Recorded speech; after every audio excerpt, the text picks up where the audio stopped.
Gold ETF ஈஸியாக எல்லாராலையும் மாதம் மாதம் வாங்கக்கூடிய ஒரு இன்வெஸ்ட்மெண்ட்டாக இருக்குது.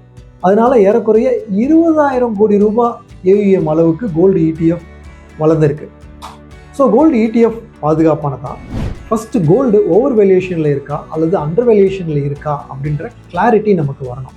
கோல்டு இடிஎஃப்க்கும் கோல்டு ஃபண்டுக்கும் இருக்கக்கூடிய டிஃப்ரென்ஸ் என்னென்னா, கோல்டு இடிஎஃப் அப்படின்றது மார்க்கெட்டில் ட்ரேட் ஆகக்கூடிய ஒரு ஃபண்டாக வந்து இருக்குது. நீங்கள் ஒரு லாங் டேர்முக்கு இன்வெஸ்ட் பண்ணுறீங்க அப்படின்ற போது, ஒரு எஸ்ஐபி மாதிரி இன்வெஸ்ட் பண்ணுறீங்க அப்படின்ற போது தாராளமாக இடிஎஃப்லையும் இன்வெஸ்ட் பண்ணலாம். அதை விட பெட்டர் கோல்டு ஃபண்டுலையும் நீங்கள் வந்து இன்வெஸ்ட் பண்ணலாம். இந்த மாதிரி மெத்தடில் நீங்கள் இன்வெஸ்ட் பண்ணும்போது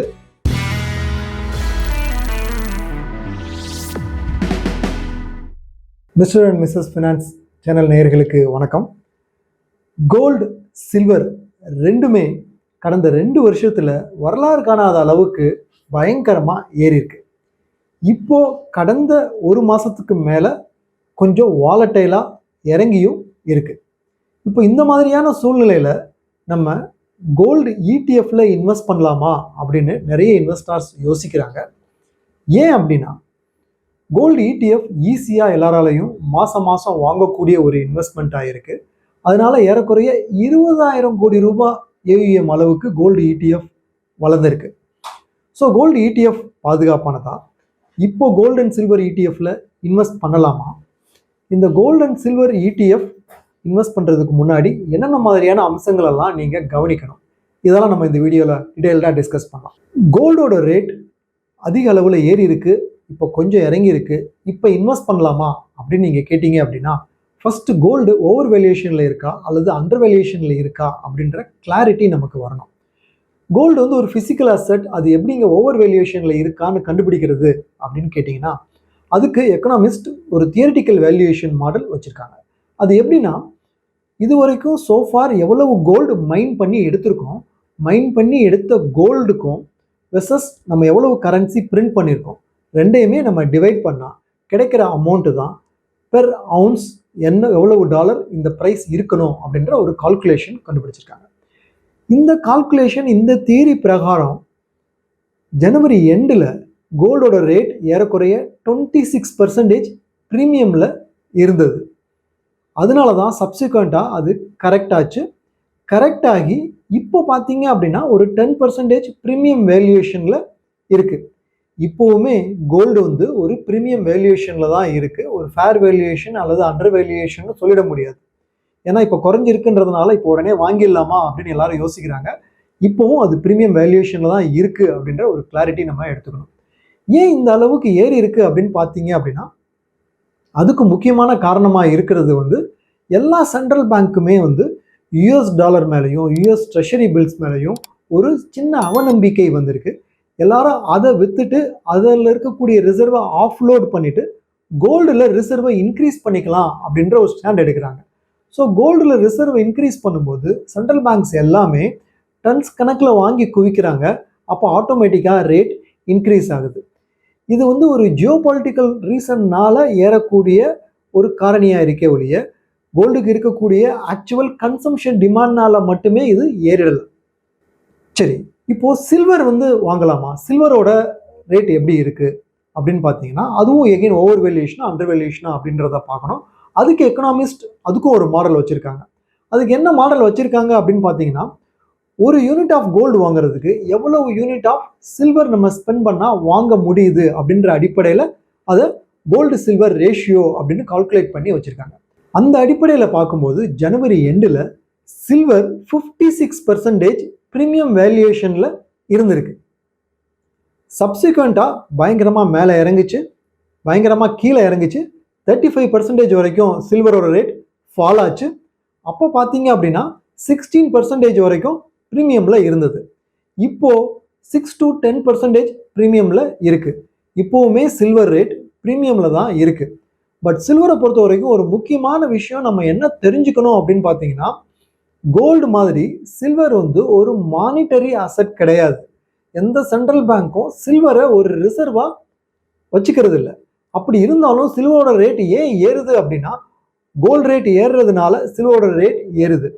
இந்த சமயத்தில் மார்க்கெட்டில் ஹைப் கிரியேட் பண்ணுறவங்க என்ன சொல்லுவாங்க அப்படின்னா, சில்வர் தான் வந்து நெக்ஸ்ட் கோல்டு அப்படிம்பாங்க. காப்பர் தான் நெக்ஸ்ட் சில்வர் அப்படிம்பாங்க. நம்ம அதெல்லாம் நம்பணும் அப்படின்ற அவசியம் இல்லை. ஃபேர் வேல்யூவேஷன் தியரி பிரகாரம் என்ன அளவுக்கு சில்வர் ஏறணும் அப்படின்றத நம்ம பார்க்கணும். அதை விட 56% ப்ரீமியம் 10% ப்ரீமியமில் இருந்தாலும் வாங்கணுன்ற அவசியம் இல்லை.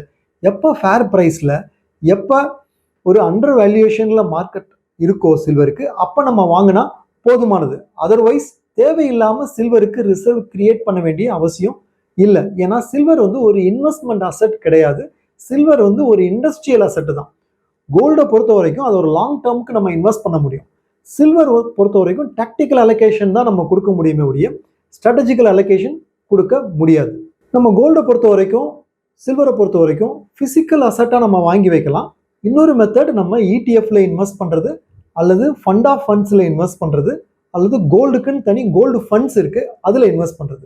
இப்போ இதில் என்ன ஆப்ஷனில் நம்ம இன்வெஸ்ட் பண்ணலாம் அப்படின்னு பார்த்தீங்கன்னா, நம்ம ஃபிசிக்கல் அசெட் வாங்கும்போது எகெயின் அங்கேயும் கொஞ்சம் மேக்கிங் சார்ஜஸ் வரும்.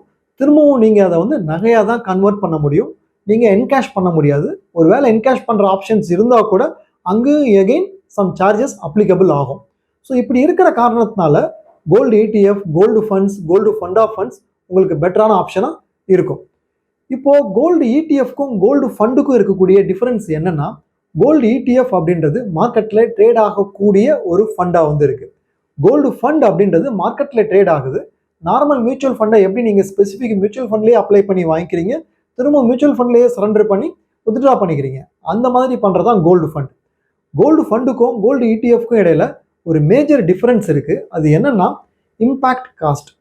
கோல்டு ETF பொறுத்த வரைக்கும் செகண்டரி மார்க்கெட்டில் ட்ரேட் ஆகிற காரணத்தினால, லிமிட்டட் நம்பர் ஆஃப் சப்ளை இருக்கிற காரணத்தினாலையும் நிறைய இன்வெஸ்டர்ஸ் ETFல இன்வெஸ்ட் பண்ணும்போது ஆக்சுவல் கோல்டு ரேட்டை விட அது அதிகமாக மேலே போகிறதுக்கு வாய்ப்பு இருக்குது. அதே சமயத்தில் கோல்டு பயங்கரமாக இறங்குது, அந்த சமயத்தில் நிறைய இன்வெஸ்டர்ஸ் விற்கிறாங்க அப்படின்ற போது கோல்டு ETF ஆக்சுவல் கோல்டு ரேட்டை விட அதிகமாக குறையிறதுக்கும் வாய்ப்பு இருக்குது. இது கோல்டு ETFல இருக்கக்கூடிய ஒரு பெக்கூலியர் ப்ராப்ளம். பட் இது வந்து அந்த மாதிரியான ஒரு எக்ஸ்ட்ரீம் சுச்சுவேஷனில் மட்டும்தான் உங்களுக்கு வரும். பட் நீங்கள் ஒரு லாங் டேர்முக்கு இன்வெஸ்ட் பண்ணுறீங்க அப்படின்ற போது, ஒரு SIP மாதிரி இன்வெஸ்ட் பண்ணுறீங்க அப்படின்ற போது தாராளமாக ETFலையும் இன்வெஸ்ட் பண்ணலாம். அதை விட பெட்டர் கோல்டு ஃபண்டுலையும் நீங்கள் வந்து இன்வெஸ்ட் பண்ணலாம்.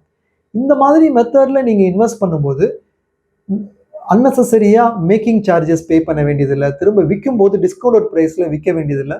அன்னைக்கு என்ன மார்க்கெட் ரேட் இருக்கோ அந்த ரேட்டில் நீங்கள் விற்றுக்க முடியும், வாங்கிக்க முடியும்.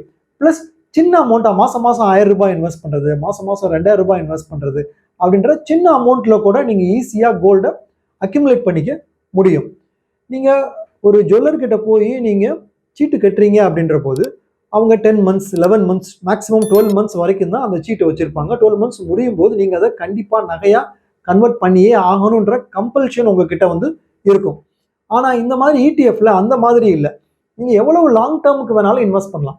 உதாரணமாக உங்கள் குழந்தைக்கு வயசு வந்து 5 தான் ஆகுது, குழந்தைக்கு 20 வயசு ஆகும்போது நீங்கள் மேரேஜ் பண்ணணும். ஸோ 15 years டைமுக்கு நீங்கள் கோல்டு அக்யூமுலேட் பண்ண போகிறீங்க அப்படின்னா கோல்டு ETFல நீங்கள் தாராளமாக வந்து அக்யூமுலேட் பண்ணிட்டே வரலாம். 15 years முடியும் போது நீங்கள் அப்போ கோல்டு ETF செல் பண்ணி அப்போ என்ன ஜுவல்ஸ் ட்ரெண்டிங்காக இருக்கோ அதை நீங்கள் வந்து வாங்கிக்க முடியும். ஒவ்வொரு வருஷமும் நீங்கள் வாங்கணும் அப்படின்ற அவசியம் இல்லை. ஸோ அந்த வகையில் கோல்டு ETF உங்களுக்கு லாங் டேர்ம் ரெக்யர்மெண்ட் இருக்குன்னா தாராளமாக பண்ணிக்கலாம். தவிரவும் நீங்கள் ஒரு இன்வெஸ்ட்மெண்ட் அசட்டாக கோல்டை பார்க்குறீங்கன்ற போது கோல்டு ETFும் கோல்டு ஃபண்டும் உண்மையிலேயே ஒரு நல்ல ஒரு சாய்ஸாக வந்து இருக்கும். ஏன் அப்படின்னா, எப்போல்லாம் வந்து ஸ்டாக் மார்க்கெட் ஒரு அன்சர்டனிட்டினால கீழே விழுதோ அப்போல்லாம் வந்து கோல்டு ரேட் அதிகமாக ஏறும். எப்போல்லாம் வந்து கோல்டு ரேட் ஒரு எக்கனாமிக் கிளைமேட் ரொம்ப சர்டனாக இருக்குது, அந்த மாதிரியான சுச்சுவேஷனில் என்ன ஆகும்னு பார்த்தீங்க அப்படின்னா கோல்டு ரேட் பெருசாக மேலே போகாது. அந்த மாதிரி டைம் ஃப்ரேமில் பிஸ்னஸ் பெட்டராக வந்து இருக்கும். ஸோ ஸ்டாக் மார்க்கெட் மேலே போகும். ரெண்டுமே நெகட்டிவ்லி கோரிலேட்டடாக இருக்கிற காரணத்தினால கோல்டு ரேட் உங்களுக்கு ஒரு பெட்டர் டைவர்சிஃபிகேஷனை கொண்டு வரும் அப்படின்னு சொல்லலாம். ஸோ உங்கள் ஓவரால் போர்ட்ஃபோலியோவில் ஸ்டெபிலிட்டி வேணும் அப்படின்னா 5 to 10% வரைக்கும் அலோகேஷன் நீங்கள் கோல்டுக்கு கொடுக்கலாம். ஏன் 10%க்கு மேலே நம்ம அலோகேஷன் கொடுக்கக்கூடாதா அப்படின்னு கேட்டிங்கன்னா, கோல்டு வந்து இன்ஃப்ளேஷனை மீட் பண்ணக்கூடிய ஒரு அசட்டாக தான் இருந்துட்டு இருக்கு. லாஸ்ட் 2 year ரிட்டர்ன் தான் எக்ஸ்போனென்ஷியலாக இருந்திருக்கு. அதை நீங்கள் எடுத்துகிட்டு பார்த்தீங்கன்னா gold just inflation meeting asset தான், இன்ஃப்ளேஷன் பீட்டிங் அசட் கிடையாது. ஸோ கோல்டில் இன்வெஸ்ட் பண்ணுறதுனால மட்டுமே ஒருத்தரால் வெல்த் கிரியேட் பண்ணிட முடியும் அப்படின்னு சொல்ல முடியாது.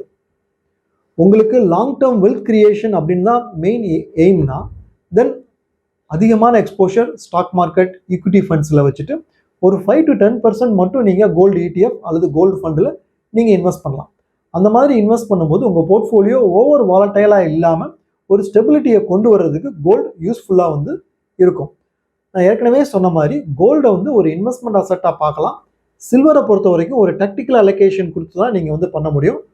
இப்போ இருக்கிற சுச்சுவேஷனில் நான் கோல்டில் ஃப்ரெஷ்ஷாக என்ட்ரு ஆகலாமா, சில்வரில் ஃப்ரெஷ்ஷாக என்ட்ரு ஆகலாமா அப்படின்னு கேட்டிங்கன்னா, நீங்கள் கோல்டில் ஆல்ரெடி இன்வெஸ்ட்மெண்ட் பண்ணிட்டு இருக்கீங்க, மந்த்லி SIP போயிட்டு இருக்குன்னா அதை நீங்கள் தாராளமாக கண்டினியூ பண்ணலாம். இப்போ தான் நான் கோல்டில் ஃப்ரெஷ்ஷாக நான் அலோகேஷன் ஸ்டார்ட் பண்ண போகிறேன் அப்படின்னா கொஞ்சம் வெயிட் பண்ணலாம். ஏன்னா இப்போ ப்ரீமியம் வேல்யூஷனில் இருக்குது. இந்த டைம் ஃப்ரேமில் நீங்கள் ஸ்டாக் மார்க்கெட்டில் இன்வெஸ்ட் பண்ணுறது பெட்டர் ஆப்ஷனாக இருக்கும். ஏன்னா லாஸ்ட் 2 இயர்ஸாக கோல்டு அண்ட் சில்வர் அதிகமாக மேலே போயிருக்கு. So asset historical price study பண்ணதை வச்சு நம்ம பார்க்கும்போது எந்த ஒரு அசட் கிளாஸ் 2 இயர்ஸ் 3 இயர்ஸாக மேலே போயிட்டே இருக்கோ அது நெக்ஸ்ட் 2 to 3 இயர்ஸ் மேலே போகிறதுக்கான ப்ராபபிலிட்டி குறைவாக இருக்குது. லாஸ்ட் 2 இயர்ஸாக ஈக்விட்டி மார்க்கெட் பெரிய அளவில் மேலே போகலை. சென்செக்ஸ் 85,000 லெவலில் இருந்து 80,000, திரும்பவும் 72,000, திரும்பவும் 85, திரும்பவும் 83, இந்த மாதிரி ஒரு ரேஞ்ச் பவுண்ட் சுச்சுவேஷனில் தான் இருந்துட்டு இருக்கு. ஸோ லாஸ்ட் 2 இயர்ஸாக ஸ்டாக் மார்க்கெட்டில் அதிக அளவு பெர்ஃபார்மன்ஸ் இல்லாத காரணத்தினால நெக்ஸ்ட் 2 to 3 இயர்ஸில் ஸ்டாக் மார்க்கெட் பெட்டராக பெர்ஃபார்ம் பண்ணுறதுக்கான ப்ராபபிலிட்டி அதிகமாக இருக்குது. ஸோ கோல்டு அண்ட் சில்வரில் இப்போ நம்ம ஸ்டார்ட் பண்ணுறதுக்கு பதிலாக ஸ்டாக் மார்க்கெட் எக்ஸ்போஷர் நம்ம இன்க்ரீஸ் பண்ணிக்கலாம். கோல்டு அண்ட் சில்வரில் ஃப்ரெஷ்ஷாக ஸ்டார்ட் பண்ணுறீங்கன்னா கொஞ்சம் நீங்கள் வெயிட் பண்ணி அப்புறமா ஸ்டார்ட் பண்ணலாம். கோல்டு ப்ரைஸஸ் இன்னும் கொஞ்சம் ஃபேர் ப்ரைஸ்க்கு வந்துருச்சு அப்படின்ற போது நம்ம ஸ்டார்ட் பண்ணலாம். தேங்க்யூ.